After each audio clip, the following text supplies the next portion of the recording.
You're not responsible. It was wrong. Reach out to me. We'll connect you. I will never see, speak, or hear from Aaron Smith-Levin for the rest of my life. I've been raised since the age of 4 to follow orders, do as I was told, or risk losing everything. If we speak out, that's the only way they're going to get the strength to have the courage to do the same. Why the hell does someone have to escape to get out of a religion? I'm still shocked by the evil. This is pure evil at work.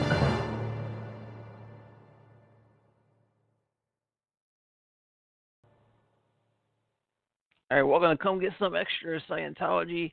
This is part 2 with Marie Bilheimer. Where we left off last week, Aaron Poulin had been speaking divorce, and Marie told him that she doesn't want to. She doesn't care about the challenges they were being faced with in the Sea Org as a married couple. And we're going to pick up right where that left off. But first, I want to address some of the lunacy over in social media going on. I've been asked by a lot of people who I respect and who are friends of mine to not talk about this, to not give these people the attention they want. Don't address this. And I'm sorry I have to, because I'm so frustrated about it. And I'm going to address it right now. I of course am talking about the flat earthers. Yeah, you know, the flat earthers have been driving me crazy, and they're not all Scientologists. Not all Scientologists are flat earthers, but the ones I was talking to are, and it's just impossible to argue with these people, because you tell me, say, how do you believe a space shuttle goes into space? Absolutely. And you see the camera and the pictures from the space shuttle of the Earth? Absolutely. What shape is the Earth? You go, oh, come on. What kind of lenses do these cameras use? A fish-eyed lens. And that's where you kind of end the conversation, because you know you're not going to win, even though you're right. But I got to tell you, what's been frustrating and why I had to bring this up today and why I finally wanted to talk about this just briefly is I pretty much got this out. You'll wake up in the morning and the sun is round. You go to bed at night and the moon is round. Most things in the universe are formulaic that way. Mammals, 2 eyes, 2 ears, nose, and a mouth, all that crap. Rocks are round mostly. The planets are round. Yeah, case closed. I'm done with it. That's all. I just wanted to say that. But right now, enough of that silliness and nonsense. Let's get to part 2 of Marie Bilheimer. And the next night he'd come home, which was when he had told me he got a ticket. It was like 2 or 3 in the morning. I didn't have a license or anything, so I didn't really understand it. And he was saying how it was very foggy, so he had pulled over. He didn't want to drive anymore. And it was foggy that night. And that he ended up getting some sort of ticket for something. And I didn't really understand it. And he's like, I got to go to court. And I was like, I don't get this.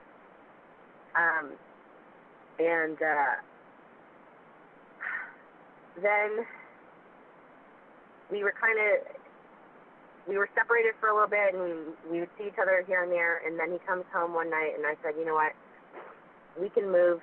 They had just opened up an apartment building that the theater had purchased directly across from CC, which was where he was now located, was at CC at this point. And some of the marriage, cross-posted marriages were getting located there because it was easier, and it was newer and nicer. And I said, you know what,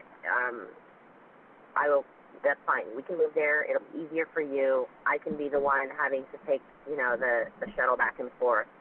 And if that's what you want, I will work that out and make it happen. And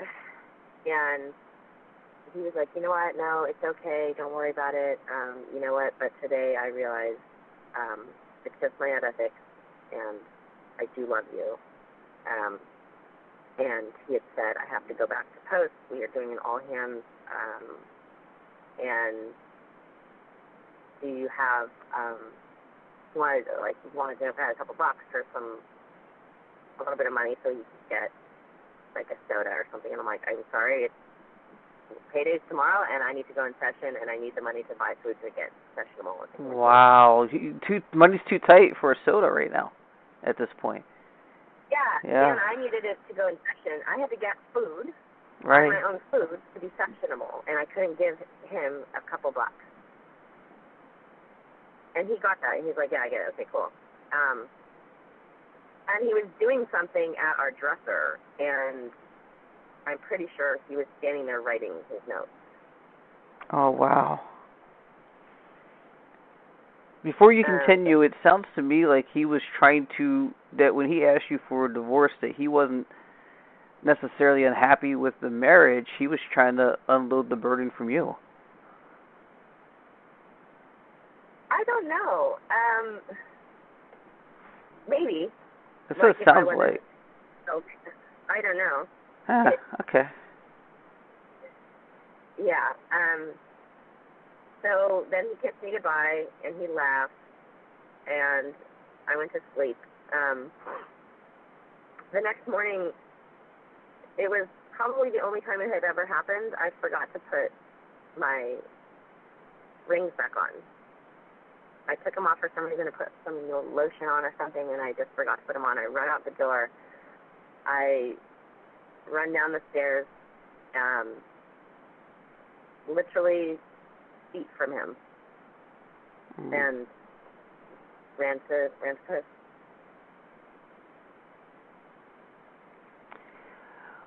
How,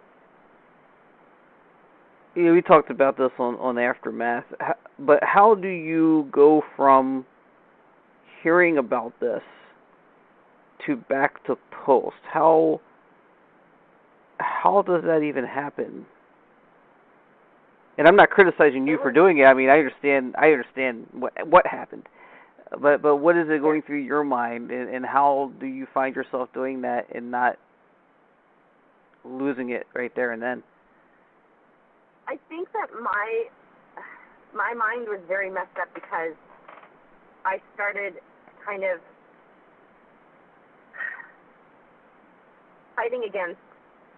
internally fighting against, I'm supposed to be dedicated, I'm supposed to be strong, I'm supposed to be able to just pick back up and move on, and I'm trained, I'm audited, and this is a deterrent from everything that we're doing, and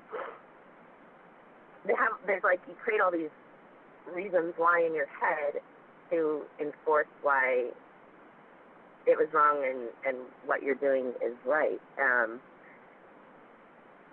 But then I just started feeling like, this is crazy. I just want to cry, and I don't want to be here. And I want to be with my family. Like, what, is that such a big request to be able to just not be here right this second? And yeah, like I would be on post technically, but I was really incapable of doing anything. But if one of my, subordinates, the juniors in the org would come up and ask me something, and I would have tears in my eyes, I couldn't tell them anything. And I got to the point where I'm like, I can't physically do this. Everything is reminding me of him.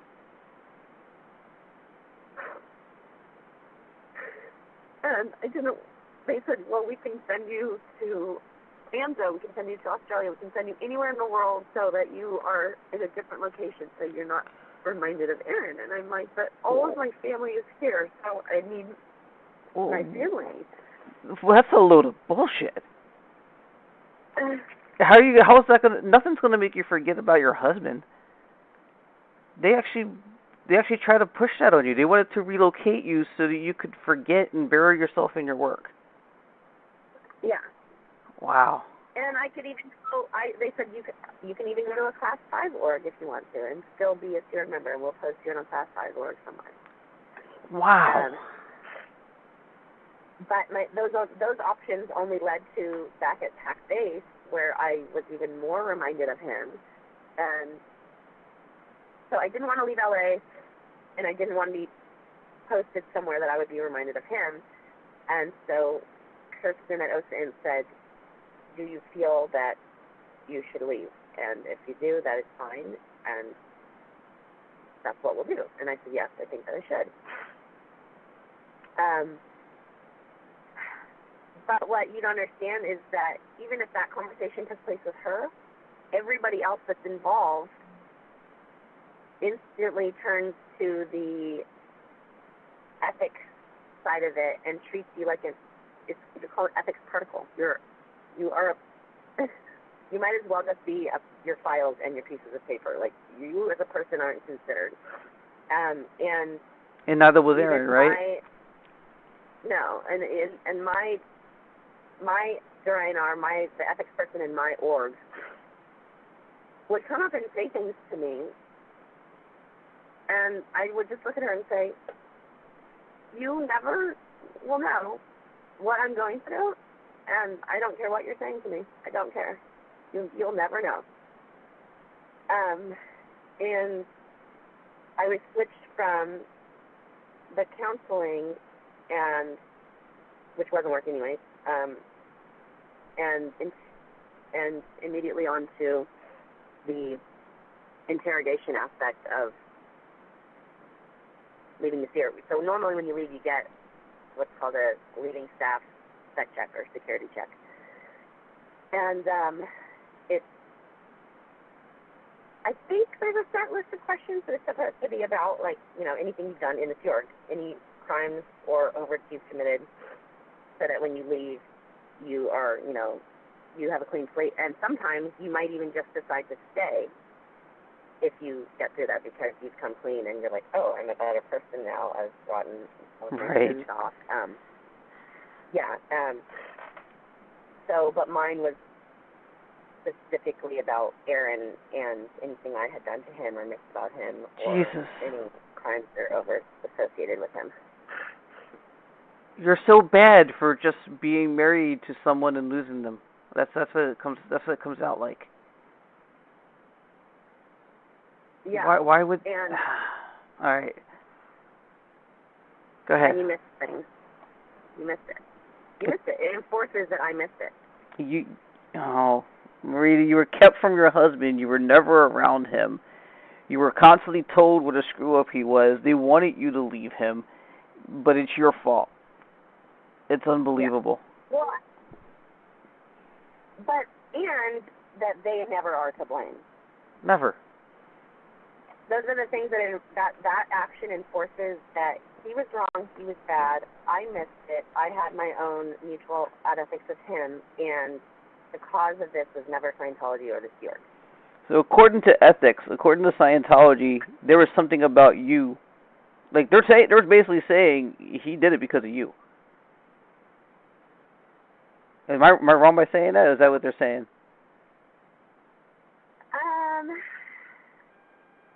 They didn't go that far. Okay, all right. I was just making sure. Okay. But no, it's implied that I missed the fact that he was committing all these crimes that got to that point. Right. It's like a responsibility factor, kind of like the smear videos. It's on you because you were supposed to be watching him. Yeah. Wow. It's so screwed up. Yeah. It's so screwed up, and yeah. I mean, so what's next on this? I'm at a loss for words. I'm sorry. Go ahead. That's okay. So I left the Stewart. I got a job at a wise company, and I kind of just slowly started distancing myself from it. I didn't really reconnect with many of my Scientology friends prior to the Stewart, and I kind of just started to slowly see that things were wrong, and allowed myself to look at a few things online, and started questioning things. And then I had heard, I think it was on NPR, a story about LRH's war records and those being falsified, and that the injuries that he had claimed to have sustained, that then he created Dianetics based off of, those were never recorded. And so I'm sitting in my car. I literally had picked up food, and I'm sitting in my car. I couldn't get out of my car. And normally before that point, I would have turned off the radio or switched the channel and not allowed myself to listen to something. And I sat there, and I was thinking, if that's true, and his war records are wrong, and he never had those accidents, then Dianetics is false, and everything in Scientology based off of that is false. Yep. Because that's the foundation of it. And it literally started just to, like, crumble. And it was something hard to give up, though, too. And it took years after that still of eventually going, oh, I'm not a Scientologist, and being willing to even say that out loud. Yeah. Did you still have a little bit of that, like, what are people going to think when they hear me say something, and, you know, where's that going to leave me, and did you go through any of that? I mean, it seemed like you said that you've already shed a lot of your contacts by then. Well, to a degree, but I still worked for a Scientology company. Right. And I did still have some friends that were, and then my new husband had a lot of friends, and my mom was still involved too, and my stepdad. So there definitely were still a lot of connections, but not so much on a personal basis. But yeah, so I mean, there's a lot of other aspects to my family and what we went through, and my company and what we went through in terms of disconnection, and the various fallouts over the last 3 or so years. So I don't know how much we'd want to delve into that. It's kind of a different aspect, but. Oh yeah, I mean, how much time do you have? I think it'll probably take another 15, 20 minutes to probably just to lightly touch on what because we actually, it's so funny, people who are listening, we did a pre-interview where we talked about Marie's story, and the stuff we talked about today in the last hour wasn't what we covered in our pre-interview. Right? I know. Did you record that? Because you can just use that footage. No, I didn't, but it was really great. It was a really great conversation. It would have been perfect. Yeah. Well, I mean, the other side of it was essentially that my mom and my stepdad were still Scientologists, but the 4 siblings of us were pretty much not at this point. My eldest sister, Allie, she never really had been into it ever since she was about 8, I would say. She'd had a bad experience on what's called the objective processes, and she just never really wanted to do it. Real quick, what's the objective processes? Yeah. Is there no real quick to it? Well, there's like people could explain so many other aspects to it. It's what they are now calling the Scientology rundown or something like that, the SRD. But basically, there's hundreds of them, and it's these like objective, meaning you're getting into contact with objects and things and moving things or touching things or walking over and touching something, and it's all to basically get you into present time, they call it. Okay. You're not stuck somewhere on your track. You're right now. You're in the now. Is this similar to TRs kind of thing? The TRs and the objectives go normally hand in hand. There was a course called TRs and Objectives where you do practice the TRs, and then you would audit you and back and forth co-audit with somebody the objectives. Right. And it sounds simple. It sounds like really not very dangerous or problematic, but I hear people tell horror stories from how much it messed with their head. Because you're doing these things repetitively until you can get to their end phenomena. And if you're a kid, you don't get it. And as you get trained as an auditor yourself, and as you're growing up, I would start getting it where I'm like, oh, I know what you're supposed to be getting out of this. So you could then think, oh, did I get that? Did I get that phenomenon from this? Did I reach that goal?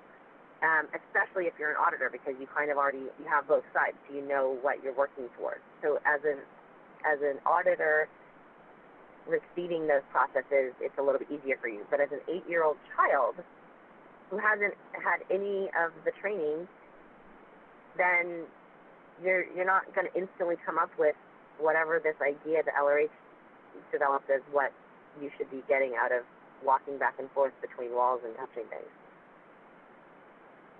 Okay. So if you're doing that repeatedly, and you're like, I don't want to do this anymore, and you're crying, and you're like, then you're told, no, you just have to work through it. The way out is the way through, and you're like fighting them, and that's part of that. To them, that's like, oh, you're working through something. Meanwhile, you're just like, this is fucking crazy, and I want out. Right. So anyway, so that was my eldest sister. She never was really into it. Then second in line, Sarah, she joined the Sea Org at I think 15, but left by 16, and from then on was never really involved. And then Nicola had joined the Sea Org, struggled a lot with being transgender in the Sea Org and constantly being told you're out ethic, you're aberrated, the way you're thinking is wrong. We have to like beat that out of you, not literally, but audit it out. Yeah, but they wouldn't even audit it out in terms of like you're going to get Scientology counseling. It's only ethics and interrogation, only ever. That's worse. Yeah. Yeah. And so eventually, so I was, a lot of times I was also trying to protect her because it was like they always wanted to take her out for one reason or another because of this qualification thing. But at the same time, she was in a position where she was doing like 3D renderings for their ideal org. And if you were to hire somebody outside of the Sea Org as a professional to do that, it would have been very costly.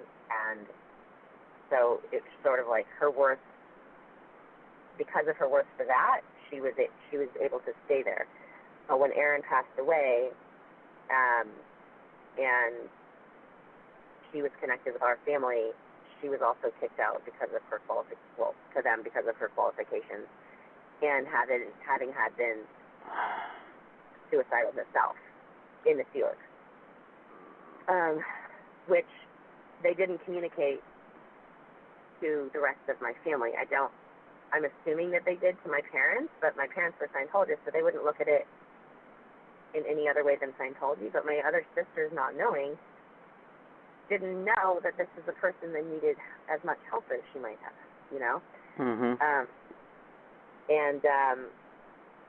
She posted on an ex-Scientology website anonymously about her experience being trans in the Sea Org. And OSA obviously trolls that, found that, determined it was her because, I mean, I don't know how many trans people are in the Sea Org, but I don't think there's that many. Right, it's not necessarily something they promote, right? Right, and I mean, I guess she left one thing that could have made it clear that it was her. And so OSA takes that to my parents, and for a couple of years they're trying to get her to remove that posting, and my mom is, fighting up against them and trying not to let Nicola get declared and just going back and forth. And meanwhile, my eldest sister, Allie, was struggling with depression and alcoholism, and she ended up taking her own life, which kind of was where the rest of our family started to fall apart. I'm sorry that happened. Yeah. And so at that point it felt like my mom gave up the fight because she just wanted to do Scientology, and because Nick wasn't going to back down, she just said, okay, I'm going to cut my ties. I want to do Scientology. My children are not in it. and she probably attributed a lot of what had happened in our family to that. And so Nicola got declared, my parents disconnected, I refused to, my other sister refused to. Meanwhile, my boss got declared for something else. We were losing, I think I counted like a dozen executive, technical staff, and vendors that up and quit. And meanwhile, I was having 2 children. So throughout this, I was either pregnant or on maternity leave or, having kids up through the night or whatever it was. And then my mom disconnected from me while I was pregnant with my second child. My other sister was pregnant as well. And my daughter and her only grandchild at that time was not quite 1. And I wasn't even declared yet. It was another 9 months before I got declared. So my mom disconnected from me. Nicola, if I can ask about her real quick, just for clarification, and stop me if I get insensitive, because that's the last thing I want to do on this, because it is sensitive. Nicola was born a boy, is that right? Yeah. And was there a sex change, or just identifies as female? She identifies as female, and there is a degree of transition, but I don't know to what level she plans on taking that. Okay, so it's still a work in progress type of thing, if I could say it like that, I guess. But it's already something that it's like that last piece of acceptance in the world today that people are still struggling with understanding. And for someone to be transgender in today's world, even in that world back then, in this, in that time frame, there's enough struggle. From what I don't know personally, but from what I understand, there's enough struggle with accepting yourself, right? That you don't need what Scientology does to you on top of it to compound it, and it seems like that's what was happening here. Yeah, and the Scientology thing has different effects on people mentally, I think. It's stuff that I'm still dealing with and struggling with in my regular life, of having to analyze, am I thinking or doing something like a Scientologist? Am I saying something like a Scientologist? Because especially if you're born and raised and you don't know anything else, and you're taught everything you're told, then by the time you're 30, you're like, am I saying something weird? Right. Is it, or you have to just stop yourself and be like, okay, that's not me. I got to go with my gut feeling on this, but that's not the way that I should be looking at something.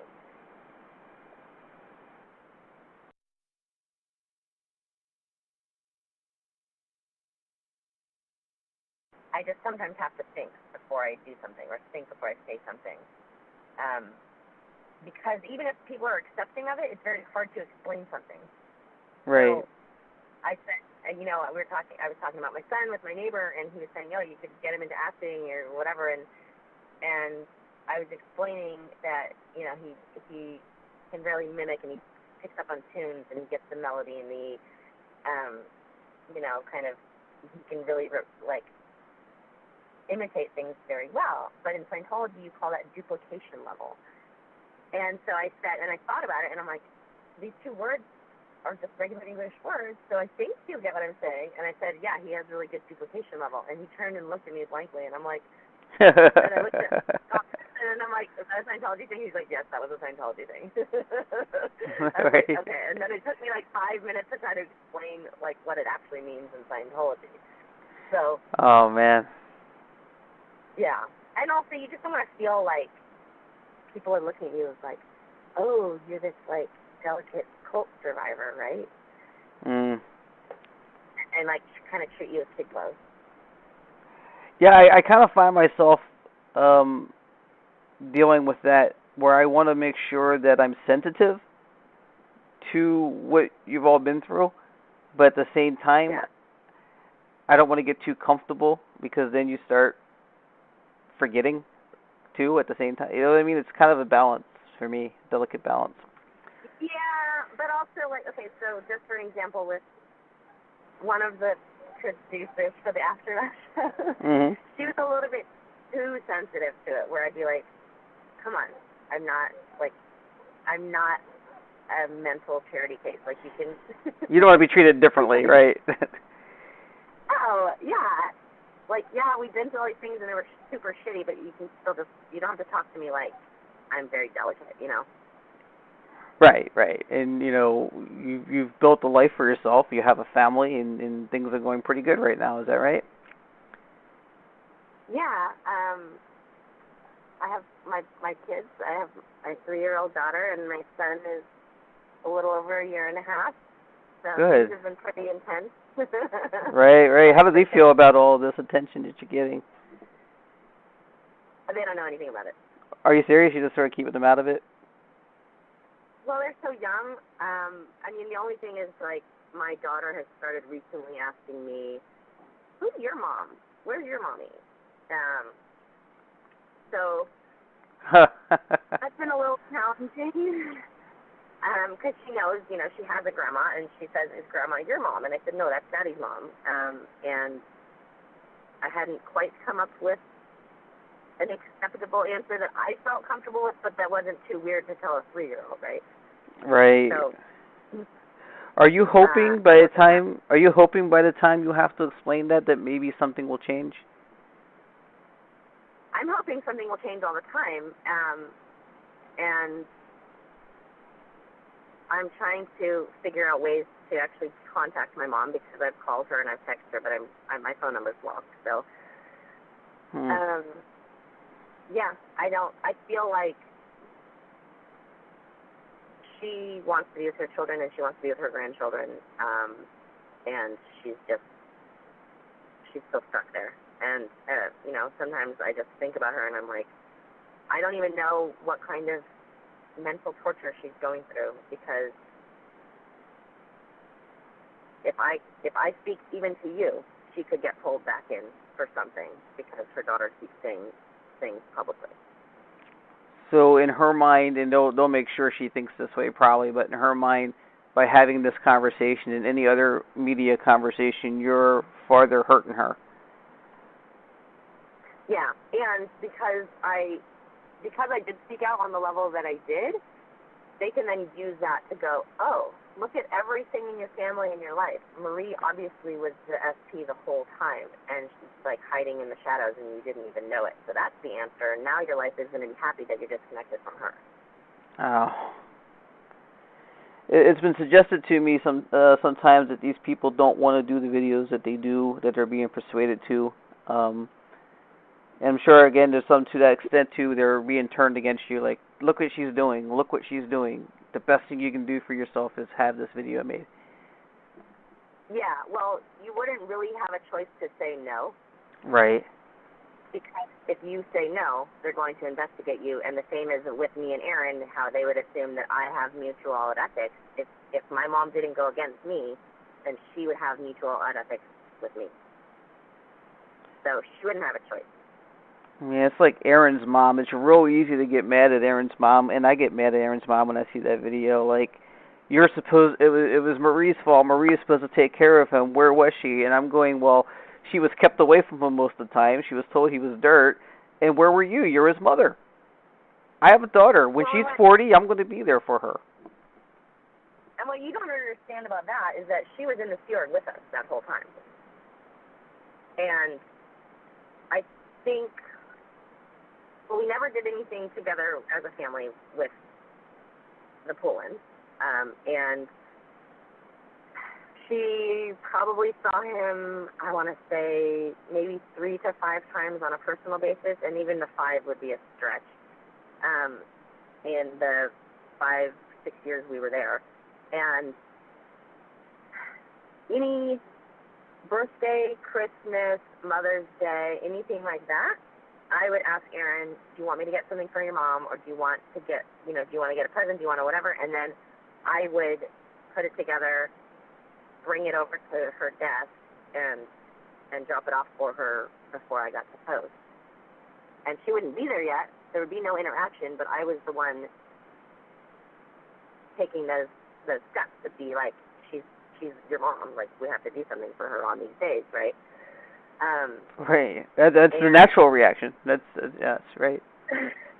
And also when we left, and when we had Aaron's memorial service, it was held at my family's house with our families, Aaron's family, my family, and a couple of close friends. But if she was so angry at me, why would she allow that to be held at my house? That doesn't make sense. Right. And she stayed in touch with my mom. I think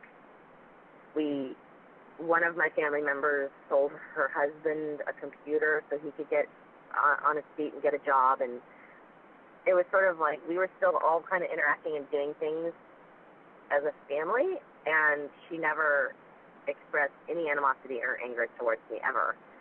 And even in the couple times that I saw her just out publicly, or, I gave her a ride one time and we were just chatting and stuff, and it just, the whole, that she was angry at me from the get-go and all of that, it wasn't real. Yeah. And then the other aspect, we were sitting a couple feet from each other for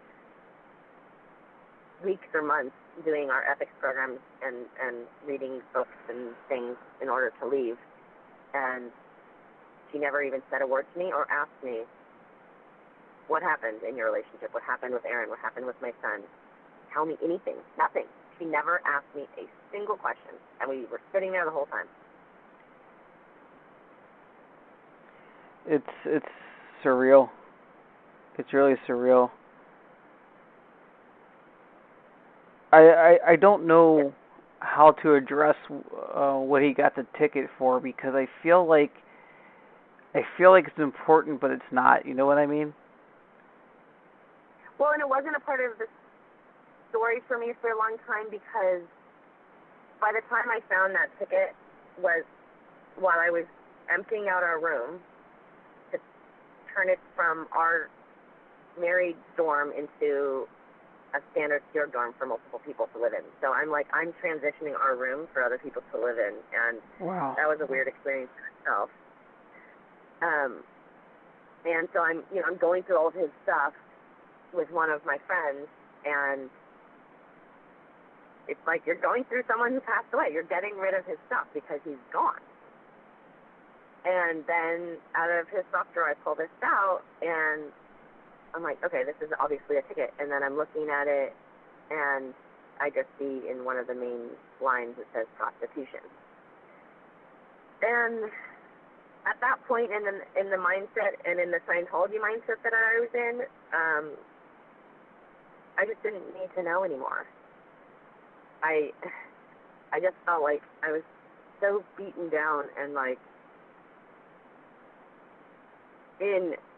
because of Aaron, and I don't blame him for this, but I was humiliated in the lifestyle of the steward because of what had gone on with us. And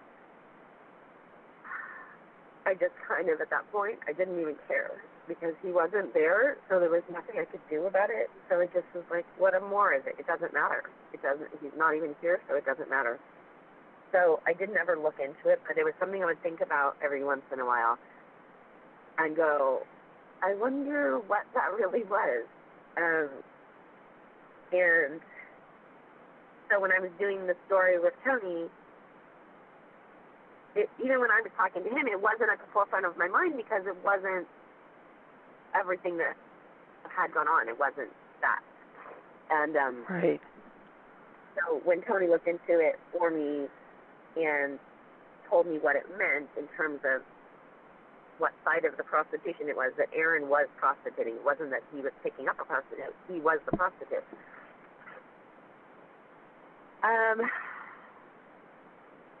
It was wow. It was something that I had to sit and think about and just take a moment and be like, okay, so let me look back on it all now, and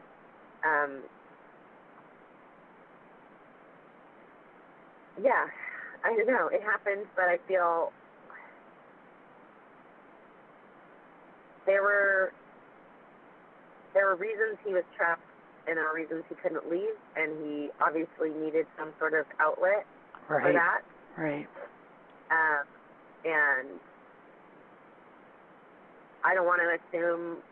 It's hard to assume, knowing, okay, maybe whatever sexually, if he was gay or whatever it was. I have my own opinions because I knew him and I knew how he was. And in hindsight, there's certain indications, but it's also something where in the Sea Org and in Scientology, homosexuality or any other than a straight and monogamous relationships are not acceptable. So even if you see tendencies in somebody, you might kind of overlook it, or they're going to kind of try to tone it down for the most part. Right. It just seems like there's so much that could be done to avoid that, avoid all the suicides in Scientology, just because, well, like you said, they suppress your feelings, and it seems to me like such a, other than just the hustle and bustle of getting this taken care of and silenced, it seems like it's not important if someone takes their life in Scientology. They actually hurt Scientology by doing that. Yeah. Well, it's hard because now you or I are someone who's never been there. Looking at it in retrospect, it's completely different, and it's very hard to explain how trapped you are when you're there, and how much there is nothing else. You don't have anywhere to go. You don't have anywhere to turn to, and you don't have anyone that you can actually confide everything in if you're going through something like that. And to think, yeah, now myself now, if someone were to tell me that, I would have a different response to them. Or me thinking, if Aaron had told me about what was going on, or even then he had gotten the prostitution ticket, how I am now and how I think, I would respond differently than back then. Right. It'd be, now you'd want to get him help of some kind, probably, right? I mean, and then you would have been just angry at him. I would have been angry at him. I want to say I would have felt some sort of compassion, but I would have had to bring him to Scientology for the answers still. Right. So we would, we wouldn't have thought to go elsewhere or to get out of it.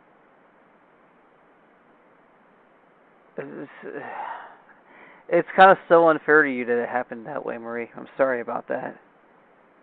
It's extremely unfair. And it happens to so many. It's unfair to Aaron. It is. It really, really is. And Aaron made sure, this touched me, Marie. I talked to a lot of people who've been through Scientology abuses, and they all get to me a little bit. I don't know if anyone knows how emotional it is for me to hear these stories, but when I read the note that Aaron left for you, this is minutes before I called you for this interview, it got to me. It's everything. Basically, you said earlier in the interview that he said that the only reason he had problems with you is he was out ethics. He took the blame for everything, and that he really truly loved you. And he just basically, if I'm not mistaken, he reaffirmed that in the letter. Yeah. So when I went to the site, and the police had to speak with me, and they said he left a note, and it said, "Tell my wife I'm sorry, I love her, and I meant what I said last night." Wow. It kind of says everything. Yeah. Well, and it was something hard for me to share publicly because it was the last intimate thing between him and I. Right. But especially after his mom attacking me and blaming me, I felt I had to be open and at least try to show what I felt our relationship had been. It's unreal. Gosh, I just I don't know if we missed anything here. Um,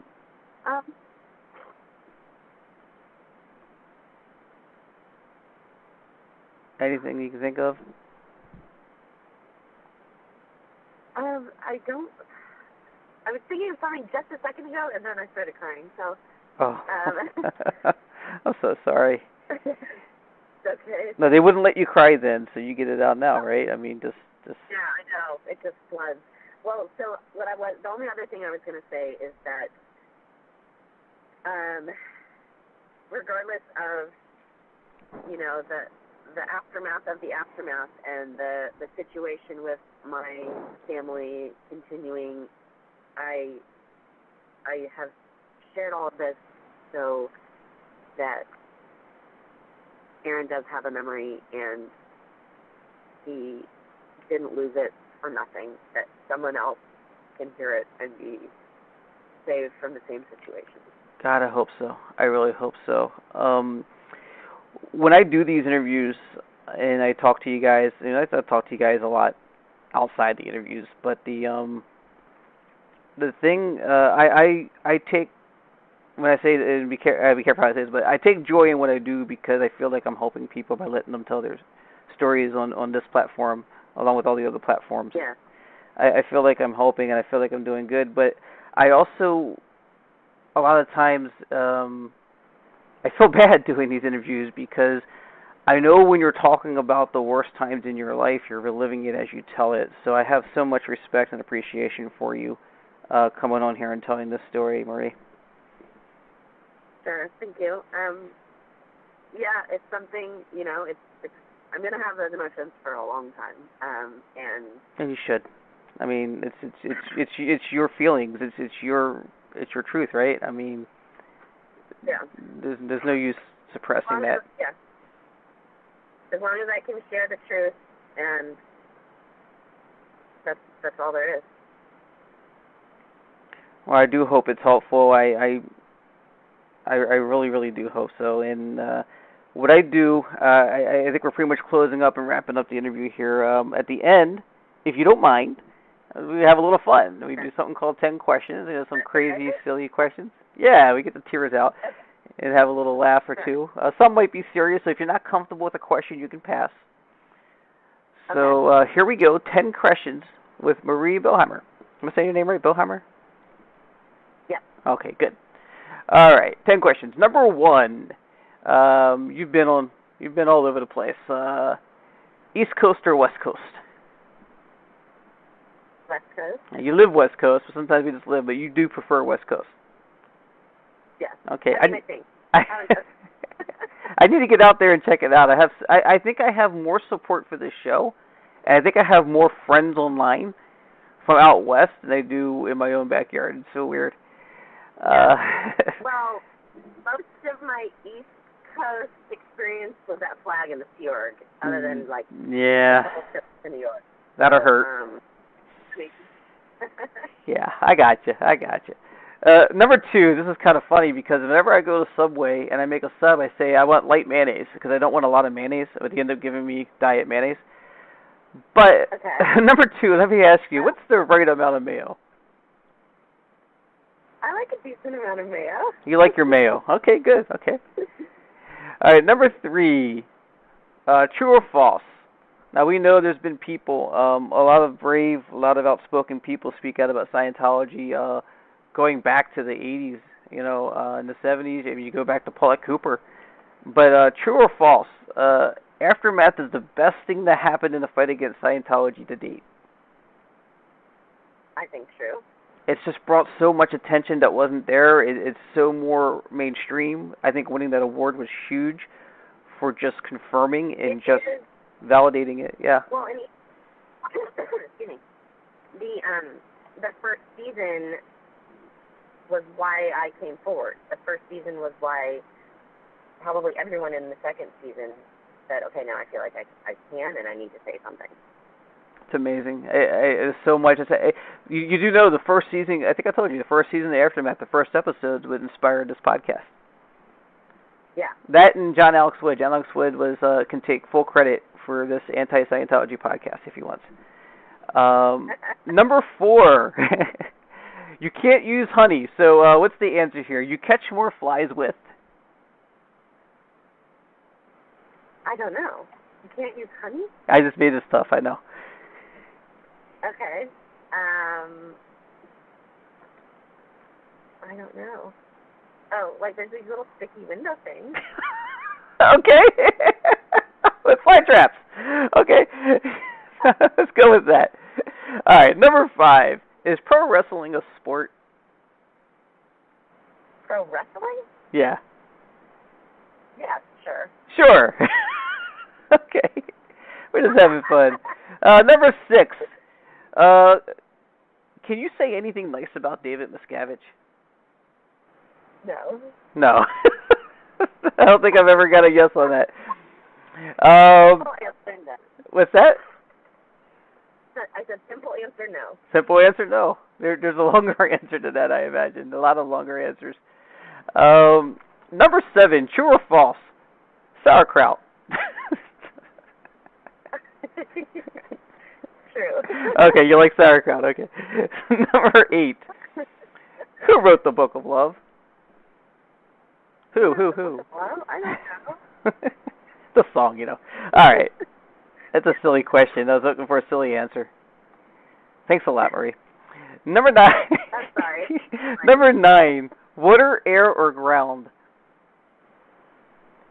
What? Water, air, or ground? Yes, you'd rather be in the water, you'd rather be flying, you'd rather be safely on the ground.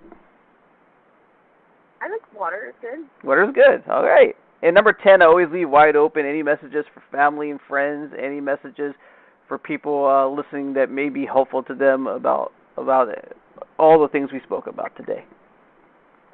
Sure. I mean, anyone who is still trapped there to whatever degree, if they are listening to this, if you're under the radar or protecting yourself or your family, that is understandable, but I feel that in the end it's better to take those steps and end the inevitable, because eventually, even if everything is fine, whoever is still in Scientology that you're connected with, they're eventually going to be brought to questioning or interrogations or whatever it is to resolving the situation, and it's not helping them. It's not helping them to protect them in Scientology. So we have to get everybody out. That's it. Like, you have to speak out. You have to share your stories. And you don't want the people that you're protecting by not sharing their stories. Why would you want to be keeping them in Scientology anyway? Right. You're ripping the Band-Aid off, basically. Yeah. All right. Anything for your mother, or is that something you don't want to really address? I mean, I don't think she would ever hear this. So. Never know. I'm hoping to somehow still reconnect with my mom sooner than later, because her grandchildren are growing and she's not going to get that time back with them. There's no going back. Yep. And I was saying earlier, I kind of started a point and I never went back to it, and that was it's easy to be angry at Aaron's mom for that smear video, but we don't know how hard that was for her, or if it was hard for her. We don't know what went on in front of that camera or behind the camera. So hopefully... Well, it's easy to put the blame on me for her feelings, too. So, it is, absolutely. I'm not excusing it. It was wrong, and it shouldn't have happened that way. Yeah. All right. So thank you so much for coming on again. I really appreciate it. I'm honored that you allowed me to interview on these subjects. Yeah, absolutely. Thank you. All right. So hopefully we'll stay in touch. You take care. You too. Okay, so that was Marie Bilheimer, the story of Marie and Aaron. And oh my goodness, yeah, I mean, this two deserve so much better than how that all went down. Next week, it's been a year, roughly a year, actually a year and 2 days from now, since I had Chris Shelton on the show as my first guest of the Come Get Some Extra run, where I decided to do a weekly show to keep the conversation going. And that, don't let it be lost on you, and this actually came up at the end of that interview with Marie. The only reason this podcast exists, the only reason I decided to start a podcast was I was so disgusted by the treatment of Amy Scobie's rape claim and how it was treated by OSA and Scientology. And I take that subject very seriously.